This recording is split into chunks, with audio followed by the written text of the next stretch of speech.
Very good morning. ലോകമെമ്പാടുമുള്ള മലയാളികൾക്ക് ഒരു നല്ല ദിനം ആശംസിച്ച് നമ്മൾ മോർണിംഗ് വാക്ക് ആരംഭിക്കുകയാണ്. ഞാൻ പ്രജിൻ, എനിക്കൊപ്പം ഞാൻ സ്മിത ഹരിദാസ്. അപ്പോൾ എന്താണ് ഒരു ദിനം ആരംഭിക്കുമ്പോൾ നമുക്ക് പ്രേക്ഷകരോട് ആദ്യം ആദ്യം നമുക്ക് തീയതി ഒന്ന് പറയാം അല്ലെ. ജനുവരി 15-ാം തീയതിയാണിന്ന്. മകരമാസം 2-ാം തീയതി.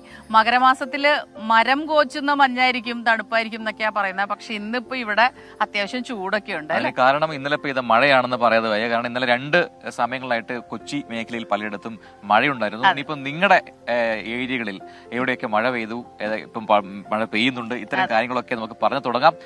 അപ്പോൾ നിങ്ങളൊക്കെ റെഡിയാണ്, എന്താണ് നടക്കാൻ റെഡിയാണെന്ന് പ്രതീക്ഷിക്കുന്നു. ഒരു വാർത്തകൾ സംഭവിക്കുന്ന സമയം കൂടിയാണ്, ഇന്നത്തെ പ്രധാനപ്പെട്ട വാർത്തകൾ പരിശോധിക്കുന്ന സമയം കൂടിയാണ് അല്ലേ. ഇന്ന് ഒരുപാട് എനിക്ക് തോന്നുന്നു നിർണായകമായ കുറെ വാർത്തകൾ വരാൻ പ്രതീക്ഷിക്കുന്നുണ്ട് നമ്മൾ അല്ലേ. അപ്പൊ നമുക്ക് പറഞ്ഞ് മുന്നോട്ട് പോകാം. നിങ്ങളുടെ വിശേഷങ്ങൾ അറിഞ്ഞ്, വാർത്തകൾ അറിഞ്ഞ് പരസ്പരം സംസാരിച്ച് നമുക്ക് പോവാം. ഇപ്പൊ കമന്റ് ബോക്സിൽ നിങ്ങളെല്ലാം പെട്ടെന്ന് തന്നെ ഹാജരാകും എന്ന് പ്രതീക്ഷിക്കുന്നു. മോർണിംഗ് വാക്ക് ആരംഭിക്കുന്നു.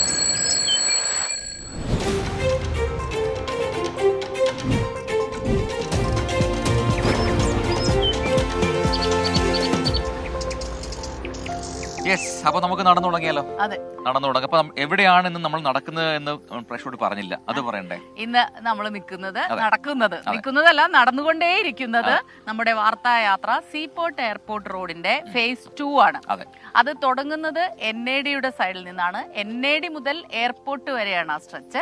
ഫസ്റ്റ് സ്ട്രെച്ച് NAD മുതൽ മഹിളാലയം വരെ, അതായത് ആലുവ പെരുമ്പാവൂർ പ്രൈവറ്റ് ബസ് റൂട്ടിലെ ഒരു ഇടമാണ്. നമ്മൾ 2-ാം ടൈമാണ് ഇവിടെ വരുന്നത്. നമ്മുടെ മോർണിംഗ് വാക്കിന് ഇതിന് മുമ്പ് വന്നിട്ടുണ്ട്. അതെ, അന്ന് വരുമ്പോഴാണ്, അതായത് ഇവിടെ ഈ ഒരു സ്ട്രെച്ചിന്റെ ഒരു പ്രത്യേകത, ഒരു പ്രശ്നം എന്ന് പറയുന്നത് ഇവിടെ ചെറിയൊരു ദൂരത്തേക്ക് മാത്രം, അതായത് എനിക്ക് തോന്നുന്നു 1.6 കിലോമീറ്റേഴ്സ് ആണ് ടോട്ടൽ ഉള്ളത് ഈ ഒരു ഫേസ് 2 ഒരു സ്ട്രെച്ച്. അതിൽ പണി പൂർത്തിയാകാൻ ബാക്കിയുള്ള ഒരു ഇടമുണ്ട്. അത് രണ്ടിനെയും യോജിപ്പിക്കാൻ കഴിഞ്ഞിട്ടില്ല. അതായത് പഴയ സീപോർട്ട് എയർപോർട്ട് റോഡ് ഫേസ് 1-നെയും ഇപ്പോഴത്തെ ഈ ഫേസ് 2-നെയും ബന്ധിപ്പിക്കാൻ കഴിയുന്നില്ല. അതിന് ചില നിയമപ്രശ്നങ്ങളും ഭൂമി ഏറ്റെടുക്കലിലെ പ്രശ്നങ്ങളൊക്കെ ഉണ്ടായിരുന്നു. NAD-യുടെ HMT-യുടെയും ഭൂമി അല്ലെ. അതിൽ എനിക്ക് തോന്നുന്നു NAD-യേക്കാൾ കൂടുതൽ HMT-യുടെ ഭൂമിയിൽ അവര് കോടതിയെ സമീപിക്കുകയൊക്കെ ചെയ്തിരുന്നു. പക്ഷെ അതിൽ തീരുമാനമായിട്ടുണ്ട്, അതിന് ഫണ്ട് പാസ്സൊക്കെ ആയിട്ടുണ്ട്. അപ്പൊ ഇനിയിപ്പോൾ അടുത്ത ഘട്ടം എന്ന് പറയുന്നത് പണി ആരംഭിക്കുക എന്നുള്ളതാണ്. അപ്പൊ അത് ആരംഭിച്ചു തുടങ്ങിയിട്ടുണ്ടോ അല്ലെങ്കിൽ ആരംഭിച്ചിട്ടുണ്ടോ, ഇനി എന്താണ് അതിലെ തടസ്സം, മറ്റു തടസ്സങ്ങൾ എന്താണ് എന്നൊക്കെ നമുക്ക് നോക്കാം. ഇവിടുത്തെ നാട്ടുകാരോടൊക്കെ നമുക്ക് ചോദിക്കാം പോകെ. പക്ഷെ ദോഷം പറയരുതല്ലോ, ഈ നല്ല മനോഹരമായ റോഡാണ്, നമുക്ക് ഇങ്ങനെ മോർണിംഗ് വാക്കിനൊക്കെ പറ്റിയ റോഡാണ്. കാരണം ഒരുപാട് ട്രാഫിക് ആയി തുടങ്ങിയിട്ടില്ല ഇപ്പോ. അതെ, ഒരുപാട് പേര് നടക്കുന്നുണ്ട്, മോർണിംഗ് വാക്ക് ഉണ്ട്. അതെ, കമ്മീഷൻ ചെയ്ത് കഴിഞ്ഞാൽ പിന്നെ ഈ സമയത്തൊക്കെ എനിക്ക് തോന്നുന്നു ചീറിപ്പാകുന്ന വാഹനങ്ങളായിരിക്കും, അതുപോലെ നടക്കാൻ പറ്റത്തില്ല. നമ്മളിപ്പോൾ റോഡിന്റെ നടുവിലൂടെ നടക്കുന്നത്, കാരണം ഇതിപ്പം യൂസ് ചെയ്ത് തുടങ്ങിയിട്ടില്ല സാധാരണ ഗതാഗതത്തിനായി. അപ്പൊ ഇനി വാർത്തയിലേക്ക് വരാം അല്ലെ. നമ്മൾ കഴിഞ്ഞ കുറെ ദിവസങ്ങളായി പറഞ്ഞുകൊണ്ടിരുന്ന വാർത്തയിലേക്ക് തന്നെയാണ് പോകുന്നത്. വയനാട്ടിൽ അമരക്കുനിയിലെ കടുവയുടെ ആക്രമണം. ഓരോ ദിവസവും വളർത്തുമൃഗങ്ങളെ, പ്രത്യേകിച്ച് ആടുകളെ കടുവ ആക്രമിച്ചുകൊണ്ടേയിരിക്കുന്നു. അവരുടെ ആശങ്ക കൂടുന്നു. ഇനിയിപ്പോ ഇന്ന് എന്തായിരിക്കും എന്നുള്ളതാണ് ഏറ്റവും പ്രധാനം അല്ലെ. അതെ, നമ്മുടെ സുർജിത്ത് അയ്യപ്പത്ത് തയ്യാറായി നിൽക്കുന്നുണ്ട് അമരക്കുനിയിൽ. നമുക്ക് ചോദിക്കാം. Surjit, very good morning. അപ്പോ മട്ടൻ കടുവ എന്ന പേര് തന്നെ വീണ്ടിരിക്കുന്നു, കാരണം ആടിനെ വിടുന്നില്ല. എല്ലാ ദിവസവും ഓരോ ആടിനെ പിടിച്ചുകൊണ്ട് പോകുന്നുണ്ട്. അപ്പോൾ ഈ തേർമൽ ഡ്രോൺ പരിശോധനയിലൊന്നും ഈ കടുവ കൃത്യമായി എവിടെയാണെന്ന് ലൊക്കേറ്റ് ചെയ്യാൻ കഴിയുന്നില്ലേ? എന്താണ് ഇതിലെ ഒരു പ്രതിസന്ധി? ഇനിയുള്ള നീക്കം RRT ഒക്കെ എങ്ങനെയാണ് പ്ലാൻ ചെയ്യുന്നത്? തുടർച്ചയായി 3-ാം ദിവസമാണ് പ്രജിൻ, സ്മിത കടുവയെ പിടികൂടുന്നത്. മൊത്തം നോക്കുമ്പോൾ 5-ാമത്തെ കടുവയാണ് ഇന്നലെ കൂടി പിടികൂടിയിരിക്കുന്നത്. പെരുമ്പറമ്പിൽ ചന്ദ്രന്റെ ആടിനെയാണ് ഇന്നലെ കടുവ പിടികൂടിയത്. അതിന്റെ തൊട്ട് മുമ്പുള്ള ദിവസം, അതായത് കഴിഞ്ഞ ദിവസം പുലർച്ചെ കടുവയെ പിടികൂടിയിരുന്നത് ബിജു എന്നയാളുടെ വീട്ടിലെ ഊട്ടിക്കവല സ്വദേശിയായിട്ടുള്ള ബിജു എന്നയാളുടെ വീട്ടിലെ ആടിനെയാണ് പിടികൂടിയത്. എന്തായാലും എങ്ങനെ തുടർച്ചയായി ആക്രമണം ഉണ്ടാകുന്നുണ്ട്. ഇന്നലെ ശക്തമായ രീതിയിലുള്ള പരിശോധന ഉണ്ടായിരുന്നു. അതായത് വനം വകുപ്പിന്റെ ക്യാമറ ഡ്രോൺ നിരീക്ഷണത്തിൽ കൃത്യമായ രീതിയിൽ അടയാളപ്പെടുത്തിയതുമാണ്. ഇന്നലെ വൈകിട്ട് അങ്ങനെ ദൃശ്യം ലഭിച്ചു. ഇതിന്റെ അടിസ്ഥാനത്തിൽ തെരച്ചിൽ, പരിശോധന ഇതെല്ലാം തുടരുന്ന സാഹചര്യമായിരുന്നു. ഇതിനിടയിലാണ് ഇന്നലെ വൈകിട്ട് 11:30-ക്ക് ശേഷം വീണ്ടും കടുവയുടെ ആക്രമണം ഉണ്ടായത്. കഴിഞ്ഞ ദിവസം കേശവൻ എന്നയാളുടെ വീട്ടിലെ ആടിനെ കടുവ ആക്രമിച്ചിരുന്നു. ആ സ്ഥലത്തിന്റെ ഏതാണ്ട് അടുത്ത് തന്നെയാണ് ഈ തൂപ്ര എന്ന് പറയുന്ന സ്ഥലം. തൂപ്ര അംഗൻവാടിക്ക് സമീപം ചന്ദ്രന്റെ വീട്ടിലുണ്ടായിരുന്ന ആടിനെയാണ് 11:30-ക്ക് ശേഷം ആക്രമിച്ചത്. എന്തായാലും ഈ നാട്ടുകാർ ഉൾപ്പെടെയുള്ളവർ ഇവിടെയുണ്ട്. ഇവിടുത്തെ പ്രദേശവാസികളാണ് മനുവും ഒപ്പം തന്നെ ജോർജ് ചേട്ടനും. എന്താണ് സംഭവിച്ചത്? അത് ഇന്നലെ ഒരു 11:30 പിടിച്ചത്. പിന്നെ ഞങ്ങൾ അറിയുന്നത് രാവിലെ 5 മണിക്കാണ്. പിന്നെ എൻ്റെ ചേട്ടാ ഈ പാൽ സൊസൈറ്റി വർക്ക് ചെയ്യുന്ന ആളാണ്. അപ്പോൾ രാവിലെ 5:15 പോവും. അപ്പോൾ ഞങ്ങൾക്ക് പേടിയായതുകൊണ്ട് ഞാനും പപ്പയും കൂടെ കാറിൽ ചേട്ടൻ്റെ പുറകെ വരുവാണ്. 2 ദിവസം ഇതിനു മുമ്പും അങ്ങനെ തന്നെ പോയത്. കാരണം വെച്ചാൽ ഒരുപാട് ക്ഷീര കർഷകരുള്ള ഒരു മേഖലയാണ്. അപ്പോൾ ഭയങ്കര ആശങ്കയാണ്. പിന്നെ ഒന്നാമത് കാപ്പി പറിക്കുന്നതിൻ്റെ സീസണാണ്, കാപ്പിയും കുരുമുളകൊക്കെ. അപ്പോൾ പറമ്പിൽ പോലും ഇറങ്ങാൻ പറ്റാത്ത അവസ്ഥയാണ്. ആശങ്കയുണ്ടല്ലേ? ആശങ്കയിലാണ്. സൊസൈറ്റിയിലേക്ക് മകനെ കൊണ്ടുവിടാൻ വേണ്ടി വന്നതാണ്. അവൻ ബൈക്കിലാണ് പോകുന്നത്. അപ്പോൾ ഇവിടെ കടുവ ഉണ്ടെന്ന് പറയുന്നതിന് വഴിയിലെങ്ങാൻ വെച്ചാൽ അഥവാ കണ്ടുപോയാൽ ഭയപ്പെട്ടു പോകൂലേ, അത് കാരണം ഞങ്ങൾ കൊണ്ടുവിടാൻ വേണ്ടി പോയതാണ്. ചന്ദ്രന്റെ വീട് എവിടെയാണ്? ചന്ദ്രൻ്റെ ഇവിടുന്ന് ഒരു 100 മീറ്റർ ഉള്ളതേ. വയലിൻ്റെ സൈഡ് തന്നെയാണ്, ഏകദേശം കുറച്ചേ ഉള്ളൂ വയലിലേക്ക്. പിന്നെ അവിടെ കുറച്ച് കാടും ഇതൊക്കെ ഉണ്ടെന്ന് തോന്നുന്നു. കൊണ്ടിട്ട് നിങ്ങളെ സംബന്ധിച്ച് വലിയ ആശങ്കയായിരിക്കും. ആണ്. ഇത് 1 കിലോമീറ്റർ ചുറ്റളവിലാണ് ഈ സംഭവം മുഴുവൻ നടക്കുന്നത്. എത്ര ദിവസമായി ഇപ്പം? 4-5 ദിവസം, 5-ാമത്തെ ദിവസം. 5 എന്തായാലും ആളുകളെ സംബന്ധിച്ച് ആശങ്കയുണ്ട്. ഇവിടെ നമ്മുടെ ഇപ്പോൾ ഒരാൾ കൂടി ചേരുന്നുണ്ട്. കഴിഞ്ഞ ഇതൊരു തുടക്കം മുതൽ തന്നെ ഇവിടെയുള്ള ആളാണ്. ഡിവൈഎഫ്ഐയുടെ ഇവിടുത്തെ ബ്ലോക്ക് ഭാരവാഹിയാണ്, നാട്ടുകാരനാണ് അജിത്ത് തന്നെ ആ കാര്യങ്ങൾ പറയും. അജിത്ത്, ഇന്നലെ രാത്രി ഇവിടെ ഉണ്ടായിരുന്നു, എന്താണ്? ഇന്നലെ നമ്മളൊരു 11:50 കഴിയുമ്പോഴാണ് ചന്ദ്രചേട്ടൻ്റെ ചേച്ചി വിളിച്ചിട്ട് മെമ്പർ വിളിക്കുന്നത്, വാർഡ് മെമ്പർ ബാബു നമ്മൾ വിളിക്കുന്നത്. അപ്പോൾ തന്നെ DF ഉൾപ്പെടെയുള്ള RRT ടീം ഉൾപ്പെടെ ഇവിടെ എത്തിയിരുന്നു. അപ്പോഴേക്കും ഈ കടുവ പിടിച്ച ആടിൻ്റെ ജീവൻ പോലും നഷ്ടമായിട്ടുണ്ടായിരുന്നു. അത്ര വേഗത്തിനോട് എത്തി. പക്ഷേ കടുവ പിന്നീട് കാണാൻ സാധിച്ചിട്ടില്ല എന്നുള്ളതാണ്. ഡ്രോൺ പരിശോധന നടന്നുകൊണ്ടിരിക്കുകയാണ് ഇപ്പോൾ ഈ സമയത്തും. പക്ഷേ കടുവ നമ്മുടെ എന്താ പറയുക റേഞ്ചിനകത്ത് വന്നിട്ടില്ല എന്നുള്ളതാണ്. ഊട്ടിക്കവലയിൽ നിന്ന് എത്ര ദൂരം? ഊട്ടിക്കവലയിൽ നിന്നും ഇന്നലെ നടന്ന മറ്റേ 1 കിലോമീറ്ററോളം ദൂരമാണ് ഇവിടേക്കുള്ളത്. ഈ ഊട്ടിക്കവലയിൽ നിന്നാണെങ്കിലും ഈ പറഞ്ഞ ഇന്നലെ കേശവന്റെ വീട്ടിൽ പിടിച്ച സ്ഥലത്ത് നിന്നാണെങ്കിലും ഏകദേശം 1 കിലോമീറ്ററാണ് ഇവിടേക്ക് ദൂരമുള്ളത്. അതെ, ഈ സർക്കിൾ. ഈ കടുവ പോയ വഴിക്ക് തന്നെ തിരിച്ച് ഇങ്ങോട്ട് വരുന്ന ഒരു സ്ഥിതിയാണ് ഇപ്പോൾ കാണുന്നത്. ഇന്നലെ 2 തവണ കൂടിന്റെ അടുത്ത് വന്നിരുന്നു. കൂടിന്റെ തൊട്ടടുത്ത് വരെ എത്തിയതാണ്. 2 പ്രാവശ്യം വന്നിരുന്നു. കൂടിനടുത്ത് ഇരുന്നതിന് ശേഷം കുറച്ചു നേരം വെയിറ്റ് ചെയ്തതിന് ശേഷം മാറിപ്പോകുന്നതല്ലേ ഉണ്ടായിട്ടുള്ളത്. കൂട്ടി കയറിയില്ല എന്ന് മാത്രമല്ല, വെടിവെക്കാനൊരു സാഹചര്യം കിട്ടിയില്ല എന്നുള്ളതാണ്. RRT സംഘം ഇന്നാണെങ്കിൽ ഇവിടെ കൂട് സ്ഥാപിക്കാതെ വെടിവെക്കാൻ തന്നെയുള്ള ഒരു രൂപത്തിലാണ്.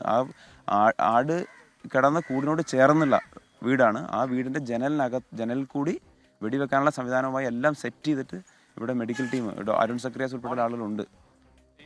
അവിടെ ഈ ഇതിന്റെ ജഡം കൊണ്ടുപോകുന്ന അവസ്ഥ ഉണ്ടായിരുന്നു? ഇല്ല, കൂടിന് പുറത്തേക്ക് ഇട്ടിട്ടില്ല. ആട് പിന്നെ ജീവൻ നഷ്ടപ്പെട്ടിട്ട് പോലും ഉണ്ടായിരുന്നില്ല. കൂടിനകത്ത് തന്നെ കിടന്നു. അവിടെയുള്ള നാട്ടുകാരോട് അതിരാവിലെ തന്നെ അവർ ഈ പറഞ്ഞ പോലെ ഒറ്റയ്ക്കൊന്നും പോവാൻ പറ്റില്ല. ഇനിയിപ്പോ കടുവയാണ്, ഒറ്റയ്ക്കല്ല 2-3 പേരുണ്ടെങ്കിൽ പോലും ആ യാത്ര അത്യന്തം വെല്ലുവിളിയുള്ളതാണ്.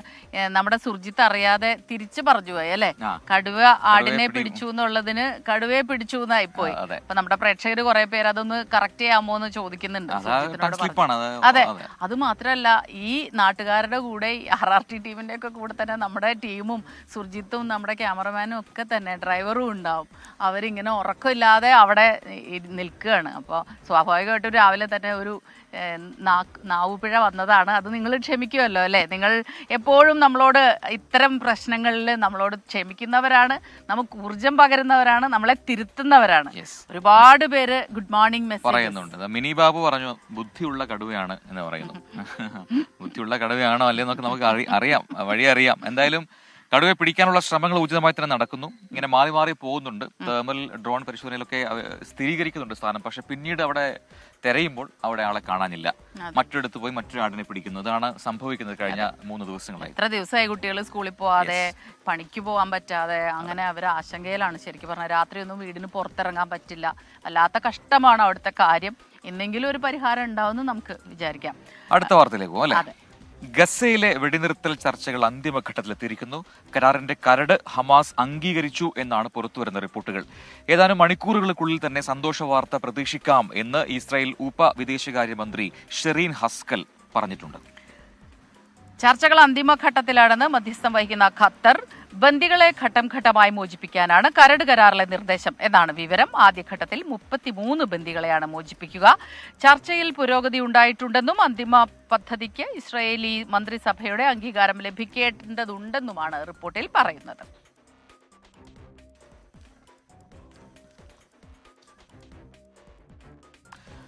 ഇനി മറ്റൊരു പ്രധാനപ്പെട്ട വാർത്തയാണ്. നമ്മൾ ഇന്നലെ എന്താണ് പറയുക, പ്രതീക്ഷിച്ചൊരു വാർത്ത, പക്ഷെ അത് ഇന്നലെ സംഭവിച്ചില്ല. അതായത് പറഞ്ഞു വരുന്നത് ബോബി ചെമ്മണ്ണൂർ ജയിൽ മോചിതനാണ്, അല്ലെങ്കിൽ ജയിലിൽ നിന്ന് പുറത്തേക്ക് ഇറങ്ങുന്നു എന്നുള്ളതാണ്.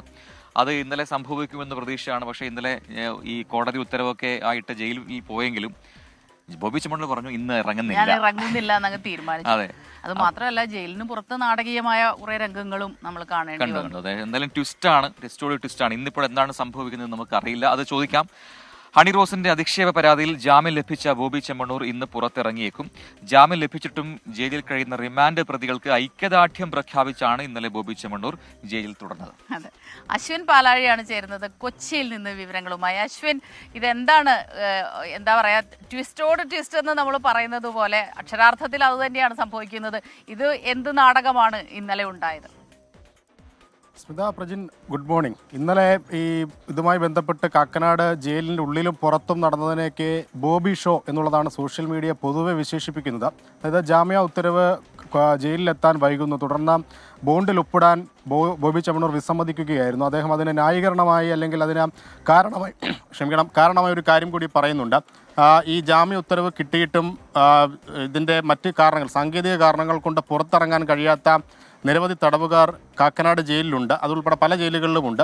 അവർക്ക് ഐക്യദാർഢ്യം പ്രഖ്യാപിച്ചുകൊണ്ടാണ് താൻ ജയിലിൽ തുടരുന്നത് എന്നൊരു ന്യായീകരണമാണ് ഇന്നലെ പുറത്തിറങ്ങാത്തതിനെ ബോബി ചെമ്മണ്ണൂർ പറയുന്നത്. അവരുടെ കാര്യത്തിലൊരു തീരുമാനമായ ശേഷം മാത്രമേ താൻ പുറത്തേക്കുള്ളൂ എന്നുള്ളൊരു കാര്യമാണ് ഇന്നലെ അദ്ദേഹത്തിൻ്റെ അഭിഭാഷകനെ അറിയിച്ചതും. എന്തായാലും ഇന്ന് എന്തുണ്ടാകും എന്നുള്ളതാണ് ഏറ്റവും പ്രധാനപ്പെട്ട കാര്യം. ഇന്നലെ വലിയ ആരാധകരുടെ തിരക്ക്, ബോബി ചെമ്മണ്ണൂരിൻ്റെ ആരാധകരുടെ തിരക്ക് ജയിലിന് പുറത്തുണ്ടായിരുന്നു. നൂറുകണക്കിന് ആളുകൾ വിവിധ സ്ഥലങ്ങളിൽ നിന്നായി ജയിലിന് പുറത്ത് അദ്ദേഹത്തെ സ്വീകരിക്കാൻ എത്തുകയും ചെയ്തിരുന്നു. ഇന്നും സമാനമായ ഒരു സാഹചര്യം ജയിലിന് പുറത്തുണ്ടാകുമോ എന്നുള്ളതാണ് അറിയേണ്ടത്. ഇന്നലെ അപ്രതീക്ഷിതമായിരുന്നു, ഇത്രത്തോളം ആളുകൾ എത്തുമെന്ന് പോലീസ് പോലും കരുതിയതല്ല. അതുകൊണ്ട് അവരെ നിയന്ത്രിക്കാനുള്ള സംവിധാനങ്ങളൊന്നും പെട്ടെന്നൊരുക്കാൻ പോലീസിനുമായില്ല. ഇന്നെന്തായാലും അങ്ങനെ ഒരു അവസ്ഥ ഉണ്ടായാൽ അവരെ ജയിലിന് പുറത്തേക്ക്, അതായത് ജയിലിൻ്റെ കവാടത്തിന് പുറത്ത് നിർത്താനായിരിക്കും പോലീസ് ശ്രമിക്കുക. ഇന്ന് എന്തായാലും ഈ ജയിലിൽ നിന്ന് പുറത്തിറങ്ങുന്നതിനോട് ബോബി ചെമ്മണ്ണൂർ കാണിച്ച നിസ്സഹകരണം പോലീസ് ഇന്ന് കോടതിയെ അറിയിക്കും. അതിനുശേഷം ഇന്ന് പുറത്തിറങ്ങുമോ എന്നുള്ളതും ശ്രദ്ധേയമായ കാര്യമാണ്. 2 ആൾജാമ്യത്തിൽ 50,000 രൂപയുടെ 2 ആൾജാമ്യവും ഒപ്പം കർശന ജാമ്യ ഉപാധികളുമാണ് ബോബി ചെമ്മണ്ണൂരിനുള്ളത്. സമാനമായ കുറ്റകൃത്യം ആവർത്തിക്കില്ലെന്ന് ബോബി ചെമ്മണ്ണൂരിൻ്റെ അഭിഭാഷകൻ ഇന്നലെ കോടതിയെ അറിയിച്ചിരുന്നു. ജാമ്യ അപേക്ഷയിലും ചില സ്ത്രീവിരുദ്ധ പരാമർശങ്ങളുണ്ടായിരുന്നു, അതിനെയും കോടതി രൂക്ഷമായി വിമർശിക്കുകയും ചെയ്തു. എന്തായാലും ജാമ്യം കോടതി നൽകിയിട്ടുള്ളതാണ്. അത് ഇനി എങ്ങനെ മുന്നോട്ട് പോകുമെന്നറിയണമെങ്കിൽ കാത്തിരിക്കണം. കാരണം തുടക്കം മുതൽ ഈ കേസിൽ ട്വിസ്റ്റുകളാണ് ഉള്ളത്. ഇന്ന് ഏത് തരത്തിലുള്ള ട്വിസ്റ്റാണ് ബോബി ചെമ്മണ്ണൂർ പുറത്തിറക്കുന്നത്? ഏതെങ്കിലും തരത്തിലുള്ള ഷോ സമാനമായ രീതിയിൽ, ഇന്നലത്തേന് സമാനമായ രീതിയിൽ ഇന്നും ഉണ്ടാകുമോ എന്നാണ് അറിയേണ്ടത്. എന്തായാലും ഒരു 10 മണിയോടുകൂടി ബോബി പുറത്തിറങ്ങുമോ എന്നുള്ള കാര്യത്തിലൊരു തീരുമാനമാകും. നമ്മൾ മോർണിംഗ് വാക്കിനായി എന്നുള്ളത് കൊച്ചി സീപോർട്ട് എയർപോർട്ട് റോഡിന്റെ ഫേസ് 2-ലാണ്. അത്യാവശ്യം ഈ ഫേസ് 2 പ്രത്യേകത എന്ന് പറയുന്നത് ഈ റോഡിന് ഇരുവശവും ഒരുപാട് വീടുകളുണ്ട്, കച്ചവട സ്ഥാപനങ്ങളുണ്ട്. അവിടേക്കുള്ള ആൾക്കാർ, അപ്പം വീട്ടുകാരാണെങ്കിലൊക്കെ തന്നെ രാവിലെ തന്നെ നടക്കാൻ ഇറങ്ങിയിട്ടുണ്ട്. ഇരുട്ടാണ്, വെളിച്ചം വരുന്നേ ഉള്ളൂ. അതുകൊണ്ട് പല പ്രേക്ഷകരും പറയുന്നു ഒന്നും കാണുന്നില്ല, മൊത്തം ഇരുട്ടാണല്ലോ. കുറച്ച് സമയം കൂടെ വെയിറ്റ് ചെയ്ത് കഴിഞ്ഞാൽ അത്ഭുതം 6:20 കഴിഞ്ഞിരിക്കുന്നു. ഇപ്പോഴും നേരം വെളുത്തിട്ടില്ല അല്ലേ പ്രജിൻ? മകരമാസം അങ്ങനെയാണ്. കണ്ണൂരാണോ അതോ എല്ലായിടത്തും അങ്ങനെ തന്നെയാണോ എന്ന് എനിക്ക് സംശയം. ശരി, 6 മണിയൊക്കെ കഴിഞ്ഞിട്ട് നേരം വെളുക്കാതിരിക്കും. ഉദയാസ്തമയ സമയങ്ങൾ ഇങ്ങനെ മാറി മാറി. അതെ, ചിലപ്പോ പകല് കുറവായിരിക്കും, രാത്രി കൂടുതൽ, അങ്ങനെയൊക്കെ ആയിരിക്കാം. അപ്പോൾ ഏതായാലും നമ്മളുടെ ഈ വാർത്തായാത്ര നമ്മളിങ്ങനെ തുടരുകയാണ്. നിങ്ങൾ ഈ പ്രഭാതത്തിൽ നടക്കാനൊക്കെ പോയി വന്നിട്ടും ഇത് കേൾക്കുന്നുണ്ട്, കാണുന്നുണ്ട് എന്നതിൽ സന്തോഷം. നമ്മൾ മറ്റൊരു പ്രധാനപ്പെട്ട വാർത്തയിലേക്ക് ഇനി കടക്കുകയാണ്. സൗദി ജയിലിൽ കഴിയുന്ന കോഴിക്കോട് സ്വദേശി അബ്ദുറഹീമിന്റെ മോചന കേസ് റിയാദിലെ കോടതി ഇന്ന് പരിഗണിക്കുന്നുണ്ട്. കഴിഞ്ഞ 5 തവണയും കേസ് മാറ്റിവെച്ചിരുന്നു. ജയിൽ മോചന ഉത്തരവ് ഉണ്ടാകും എന്ന പ്രതീക്ഷയിലാണ് അബ്ദുറഹീമും കുടുംബവും നിയമസഹായ സമിതിയും.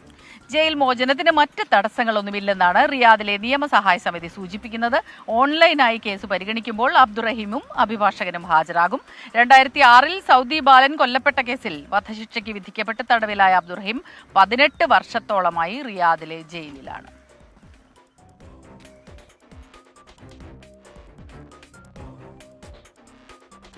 ഇനി മറ്റൊരു പ്രധാനപ്പെട്ട വാർത്തയിലേക്ക് പോകണോ അല്ലെ? കഴിഞ്ഞ ദിവസം ചേച്ചി ഞാനൊരു ട്രോൾ കണ്ടു. അതിനകത്ത് പറയുകയാണ്, മലയാളികൾ ഇത്രയും കാത്തിരുന്നൊരു അൺബോക്സിംഗ് ഉണ്ടായിട്ടില്ല. അതായത് ഉദ്ദേശിച്ച് പറഞ്ഞു വരുന്നത് നെയ്യാറ്റിൻകരയിൽ ഈ സമാധി കല്ലറ, വിവാദ കല്ലറ എന്ന് പറയാം, അത് പൊളിക്കുന്നതുമായി ബന്ധപ്പെട്ടാണ്. അപ്പൊ അതിൽ എന്താണ് ഇന്നത്തെ അധികൃതരുടെ നീക്കം എന്ന് നമുക്ക് അറിയേണ്ടതുണ്ട്. അതുമായി ബന്ധപ്പെട്ട ഒരുപാട് പേര്, പൊതുജനങ്ങളുടെ ഒരു അഭിപ്രായം പറഞ്ഞാൽ പലതരത്തിലുള്ള അഭിപ്രായങ്ങളുണ്ട്. എന്തിനാണ് ഇത്ര കാത്തിരിക്കുന്നത്, പെട്ടെന്ന് തന്നെ ഭരണകൂടത്തിന് ഇടപെട്ടുകൂടെ എന്ന് ചോദിക്കുന്നു, പോലീസിന് ഇടപെട്ടുകൂടെ. പക്ഷെ അതിൽ മറ്റൊരു പ്രശ്നമുണ്ട്, ഒരു ക്രമസമാധാന പ്രശ്നമുണ്ട്, അതിലൊരു വൈകാരികമായ പ്രശ്നമുണ്ട്. അപ്പോൾ ഒരു വിഭാഗം ആളുകൾ അവരെ സപ്പോർട്ട് ചെയ്യുന്നുണ്ട്. അപ്പൊ ഏത് രീതിയിലായിരിക്കും കാര്യങ്ങൾ? എന്തായാലും ഒരു മരണം സംഭവിച്ചിട്ടുണ്ട്, അത് അതിന്റെ ദുരൂഹതകളൊക്കെ നീങ്ങണം, അതിൽ സംശയങ്ങളൊന്നുമില്ല.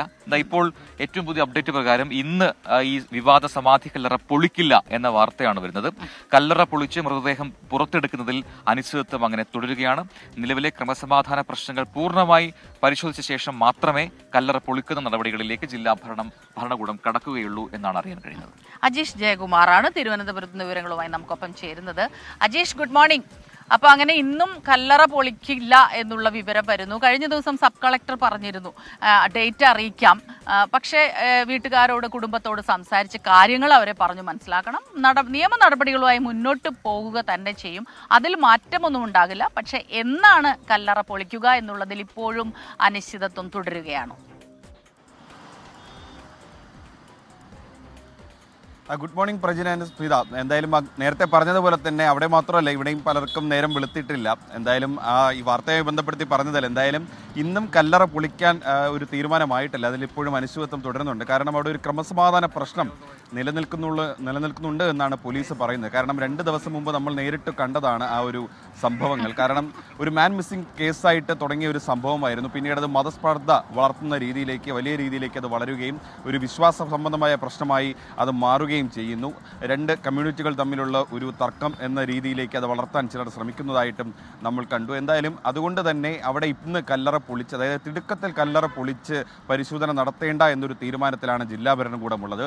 കുടുംബം പറയുന്നതെന്ന് പറഞ്ഞു കഴിഞ്ഞാൽ അവർക്കൊരു നോട്ടീസ് നൽകണമെന്നാണ്. ചില ഹൈന്ദവ സംഘടനകളും അങ്ങനെ തന്നെയാണ് പറയുന്നത്. പക്ഷേ ജില്ലാ ഭരണകൂടത്തിന് ഒരു മാൻ മിസ്സിംഗ് കേസിൽ ഒരു കല്ലറ പൊളിച്ച് പരിശോധിക്കുന്നതിൽ പ്രത്യേകിച്ചൊരു നോട്ടീസ് ഇറക്കേണ്ട ബാധ്യതയൊന്നുമില്ല. അവർക്ക് അങ്ങനെ ഒരു നോട്ടീസ് ഇനി ഇറക്കാനും പോകുന്നില്ല. അവർക്ക് ഇനി ആകെ നൽകാവുന്നത് ഈ നടപടിക്രമങ്ങളുടെ ഒരു രേഖ വേണമെങ്കിൽ ഈ കുടുംബത്തിന് നൽകാം. പക്ഷേ അതുകൊണ്ട് വലിയ കാര്യമൊന്നുമില്ല. വേണമെങ്കിൽ ഈ കുടുംബത്തിന് പോലീസിന്റെ നടപടി ചോദ്യം ചെയ്ത് കോടതിയൊക്കെ സമീപിക്കാം. അവർക്ക് ഇതിനോടകം തന്നെ സമീപിക്കാമായിരുന്നു. പക്ഷേ ഇതുവരെയ്ക്കും അവർ കോടതിയെ സമീപിച്ചിട്ടില്ല. അങ്ങനെ പോവുകയാണെങ്കിൽ കോടതിയിൽ നിന്നുണ്ടാകുന്ന നടപടി അനുസരിച്ച്, അല്ലെങ്കിൽ നീക്കം അനുസരിച്ചിട്ട് പോലീസ് ഈ കല്ലറ പൊളിച്ച് പരിശോധിക്കുകയോ അല്ലെങ്കിൽ അത് പൊളിക്കാതിരിക്കുകയോ ചെയ്യുകയായിരിക്കും ചെയ്യുന്നത്. എന്തായാലും നിലവിൽ പോലീസ് എടുത്തിരിക്കുന്ന ഒരു നടപടി എന്ന് പറയുന്നത് തിടുക്കത്തിൽ ഈ കല്ലറ പൊളിച്ച് പരിശോധിക്കേണ്ട ആവശ്യമില്ല. ക്രമസമാധാന പ്രശ്നമുണ്ട്, അതെല്ലാം ഒന്ന് തീരട്ടെ. അതിനുശേഷം ജില്ലാ ഭരണകൂടം പോലീസിന്റെ റിപ്പോർട്ട് കൂടി പരിഗണിച്ച ശേഷം ഈ സമാധി സ്ഥലം തുറന്ന് പരിശോധിക്കും. എന്തായാലും ഈ ഗോപൻ സ്വാമിക്ക് എന്ത് പറ്റി എന്നുള്ള കാര്യത്തിൽ ഇപ്പോഴും ഒരു സംശയം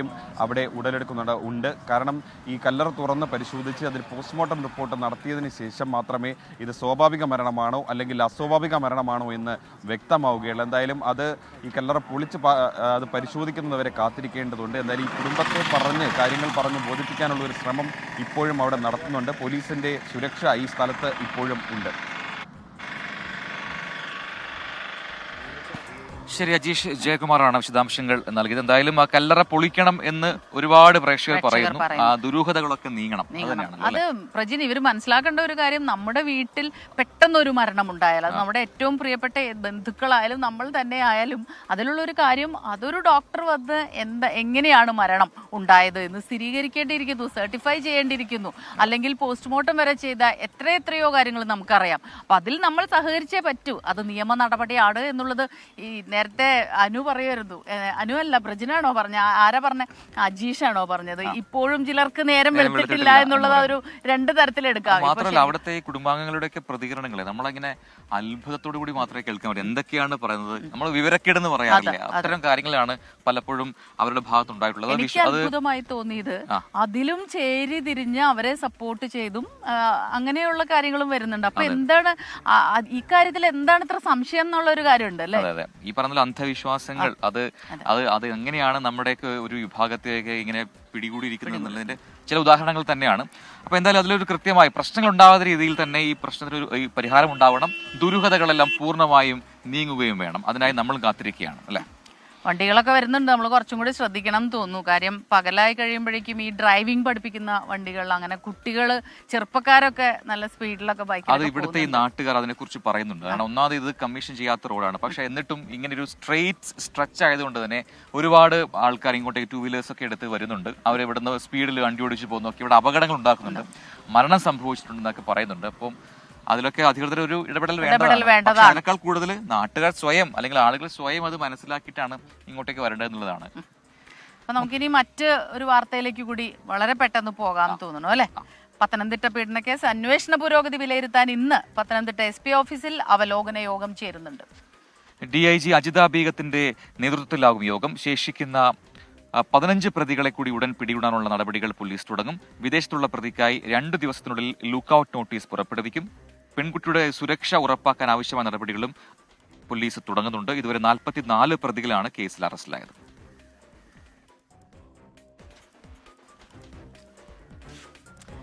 ഇനി മറ്റൊരു വാർത്തയിലേക്ക് നമ്മൾ പോകുമ്പോൾ ഈ പ്രജി നേരത്തെ പറഞ്ഞതുപോലെ നമ്മൾ പരിഷ്കൃത സമൂഹമാണ്, നമ്മൾ മുന്നോട്ട് പോയിക്കൊണ്ടിരിക്കുന്നു പല കാര്യങ്ങളിലും. പക്ഷേ വാർത്തകൾ കേൾക്കുമ്പോൾ നമുക്ക് തോന്നുന്നു നമുക്ക് എന്താണ് സംഭവിക്കുന്നത്. ചെറുപ്പക്കാരൊക്കെ തന്നെ ഇപ്പോഴും ഗാർഹിക പീഡനത്തിന് ഇരയാകേണ്ടി വരുന്നു.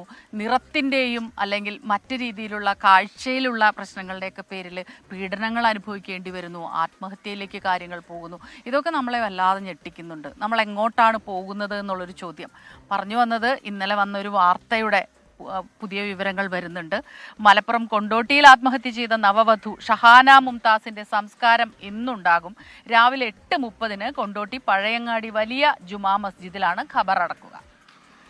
യുവതിയുടെ ബന്ധുക്കളുടെ പരാതിയിൽ ഭർത്താവിനെതിരെ കൊണ്ടോട്ടി പോലീസ് ഇന്ന് കേസെടുത്തേക്കും. നിറം കുറവാണെന്ന് പറഞ്ഞ് ഭർത്താവും കുടുംബവും പെൺകുട്ടിയെ വിവാഹബന്ധം വേർപെടുത്താൻ നിർബന്ധിച്ചതാണ് ആത്മഹത്യക്ക് കാരണം എന്നാണ് ഉയർന്നിരിക്കുന്ന ആരോപണം.